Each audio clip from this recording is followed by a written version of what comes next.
Hello friends, welcome to my channel. तो कैसे हैं आप सभी? आई होप आप सभी अच्छे होंगे और अपनी पढ़ाई मन लगाकर कर रहे होंगे।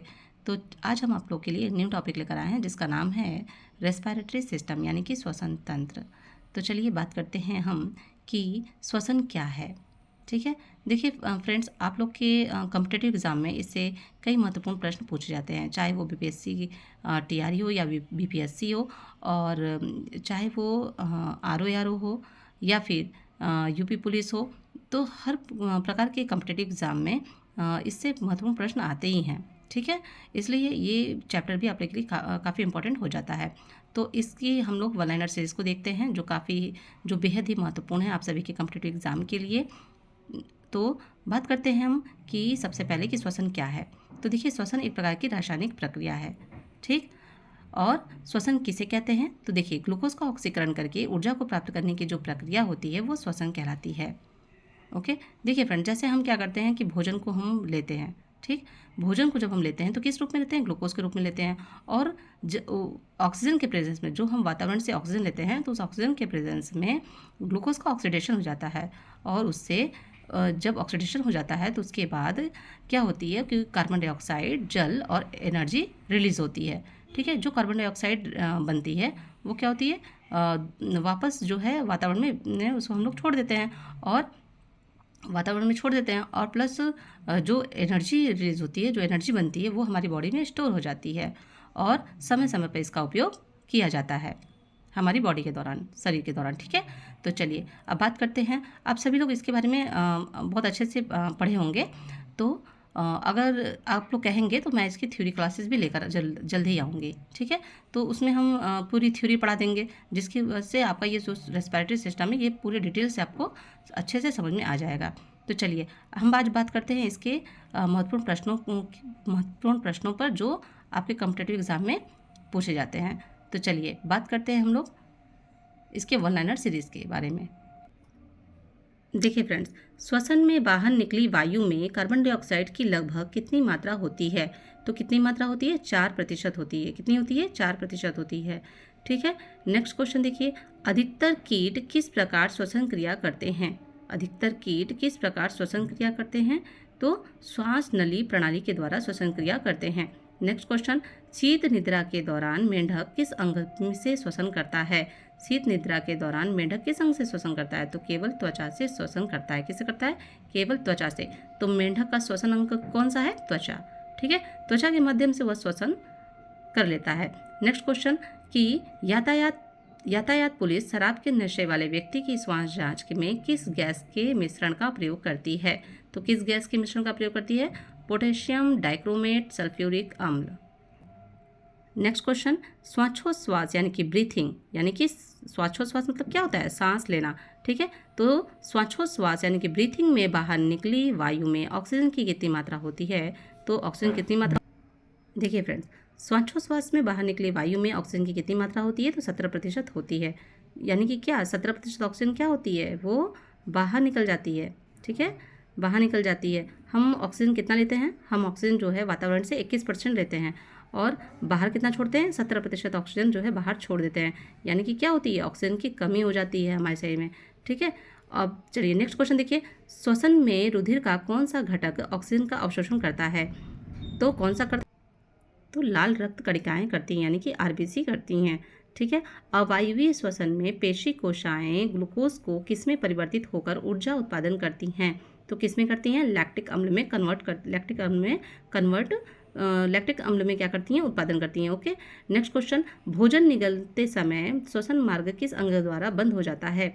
भोजन निगलते समय श्वसन मार्ग किस अंग द्वारा बंद हो जाता है? तो एपिग्लॉटिस के माध्यम से बंद हो जाता है।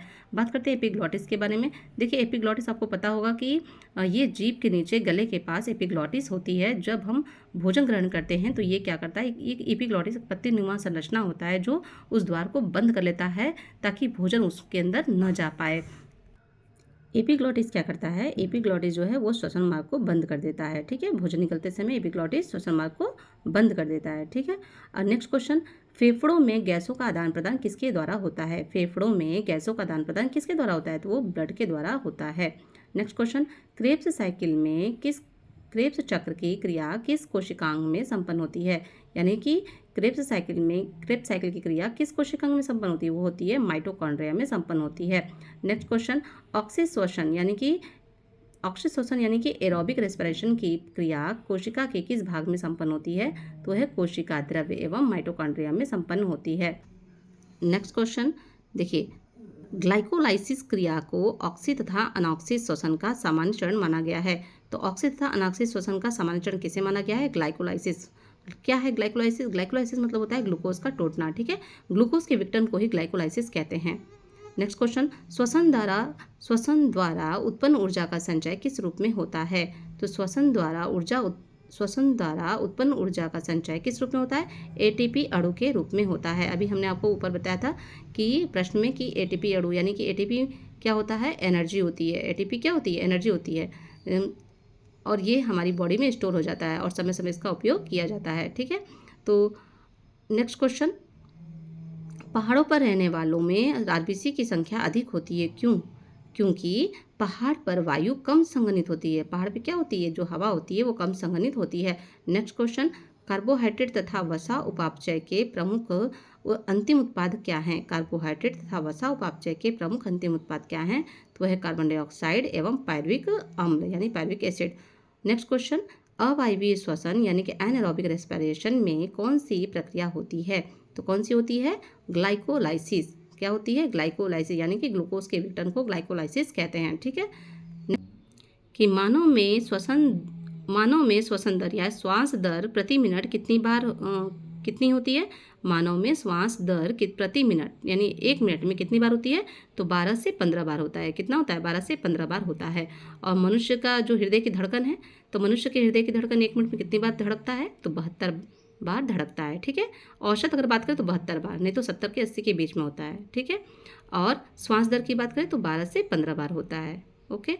चलिए नेक्स्ट क्वेश्चन, ग्लाइकोलाइसिस में अंत में ग्लूकोज पायरुविक अम्ल में परिवर्तित हो जाता है। ग्लाइकोलाइसिस जो है वो क्या होता है? ग्लाइकोलाइसिस अंत में किस में परिवर्तित होता है? देखो, ग्लाइकोलाइसिस के अंत में ग्लूकोज जो है वो पायरुविक अम्ल में परिवर्तित हो जाता है। नेक्स्ट क्वेश्चन देखिए, ग्लाइकोलाइसिस के एंजाइम कहाँ पाए जाते हैं? तो ग्लाइकोलाइसिस के जो एंजाइम है वो कोशिका द्रव्य में पाए जाते हैं, यानी कि साइटोप्लाज्म में पाए जाते हैं। नेक्स्ट, किस कारण से ऊतकों में ऑक्सी हीमोग्लोबिन से ऑक्सीजन निकलकर ऊतक द्रव्य में जाती है? किस कारण से ऊतकों में यानी टिश्यू में ऑक्सी हीमोग्लोबिन से ऑक्सीजन निकलकर ऊतक द्रव्य में जाती है? तो वह है ऑक्सीजन की कमी और कार्बन डाइऑक्साइड की अधिकता के कारण ऐसा होता है। नेक्स्ट देखिए, फेफड़ों की कुपिकाओं में गैसीय विनिमय किस प्रकार होता है? फेफड़ों की कुपिकाओं में गैसीय विनिमय किस प्रकार होता है? तो सक्रिय ट्रांसपोर्ट के रूप में होता है। मानव शरीर में श्वसन केंद्र कहाँ स्थित होता है? तो मानव शरीर में श्वसन केंद्र कहाँ स्थित होता है? तो मेडुला ऑब्लोंगेटा तथा पॉन्स में होता है। नेक्स्ट, फेफड़ों के ऊपर का आवरण किसका बना होता है? फेफड़ों के ऊपर का आवरण किसका बना होता है? तो वो है प्लूरल कला का बना होता है। नेक्स्ट देखिए, सर्वाधिक CO2 का परिवहन किस रूप में होता है? सर्वाधिक CO2 यानी कार्बन डाइऑक्साइड का परिवहन किस रूप में होता है? तो है बाइकार्बोनेट के रूप में होता है। किस में होता है? बाइकार्बोनेट के रूप में होता है। नेक्स्ट क्वेश्चन देखिए कि क्रेब्स चक्र में ग्लूकोज के एक अणु से कितने ATP के अणुओं का निर्माण होता है? क्रेब्स चक्र में ग्लूकोज के एक अणु से कितने ATP अणुओं का निर्माण होता है? तो 24 ATP अणुओं का निर्माण होता है। किसमें होता है? क्रेब्स साइकिल में, ठीक है। नेक्स्ट देखिए, ग्लाइकोलाइसिस चरण में कितने ATP अणुओं का शुद्ध लाभ होता है? तो वह 2, ठीक है। ग्लाइकोलाइसिस चरण में कितने ATP अणुओं का शुद्ध लाभ, अगर बात करें शुद्ध के लाभ की, तो 2 अणुओं का शुद्ध लाभ होता है। नेक्स्ट क्वेश्चन, किण्वन यानी कि फर्मेंटेशन अर्थात अनाक्षिक श्वसन की खोज सबसे पहले किसने की थी? तो सबसे पहले यानी कि सर्वप्रथम किसने खोज की? किसकी? किण्वन की। तो किसने की थी? लुई पाश्चर ने की थी। वो भी कहाँ की थी? ईस्ट में किया था, ठीक है। तो आप लोग इस क्वेश्चन को बहुत अच्छे से लर्न कर लेंगे, क्योंकि ये क्वेश्चन बहुत ही इंपॉर्टेंट है, ठीक है। आपसे क्वेश्चन में ये आपके एग्जाम में ये क्वेश्चन पूछा गया था एक बार कि किण्वन तथा अनाक्षिक श्वसन की खोज सबसे पहले किसने की थी? तो लुई पाश्चर ने की थी, ठीक है। नेक्स्ट क्वेश्चन देखिए कि फेफड़ों तथा अशुद्ध रक्त किसके द्वारा पहुंचाया जाता है? तो फेफड़ों तथा अशुद्ध रक्त, देखिए फेफड़ों तक अशुद्ध रक्त यानी कि डीऑक्सीजनेटेड ब्लड किसके द्वारा पहुंचाया जाता है? तो वो है फुफ्फुस धमनी यानी कि पल्मोनरी आर्टरी के द्वारा पहुंचाया जाता है। नेक्स्ट क्वेश्चन, फेफड़ों द्वारा शुद्ध किया गया रक्त बाएं आलिंद में किसके द्वारा पहुंचाया जाता है? यानी कि लेफ्ट एट्रियम में किसके द्वारा पहुंचाया जाता है? तो वह है फुफ्फुस सिरा यानी कि पल्मोनरी वेन। ओके, और देखिए फ्रेंड्स, हम आगे आपके लिए एक सर्कुलेटरी सिस्टम पे पढ़ाएंगे, तो हम वहाँ पे आप लोग को ये शुद्ध रुधिर, अशुद्ध रुधिर जो आपके दाएं बाएं अलिंद में जो जाता है वो सभी आपका क्लियर हो जाएगा। ठीक है, तो चलिए आज नेक्स्ट क्वेश्चन देखिए कि श्वसन गुणांक यानी कि रेस्पिरेटरी क्वाड्रेंट को का मापन किस यंत्र से किया जाता है? तो वो है गैनांग श्वसन मापी से किया जाता है। किससे किया जाता है? गैनांग श्वसन मापी से किया जाता है। नेक्स्ट क्वेश्चन कि ऑक्सीजन की कमी के कारण शरीर के ऊतकों में ऑक्सीजन की कमी होना हाइपोक्सिया या अनॉक्सिया कहलाता है। ठीक है, क्या कहलाता है? ऑक्सीजन की कमी के कारण शरीर में, ऑक्सीजन की कमी के कारण शरीर के ऊतकों में यानी शरीर का जो टिश्यू होता है, टिश्यू होती है, उसमें ऑक्सीजन की जब कमी होती है तो उसे क्या कहते हैं? अनॉक्सिया कहते हैं या फिर हाइपोक्सिया कहते हैं।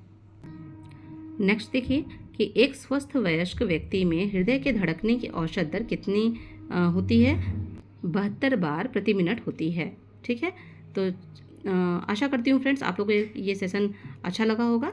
तो आप इसे, अगर ये सेशन अच्छा लगा हो तो please like share and comment करें। Thank you very much.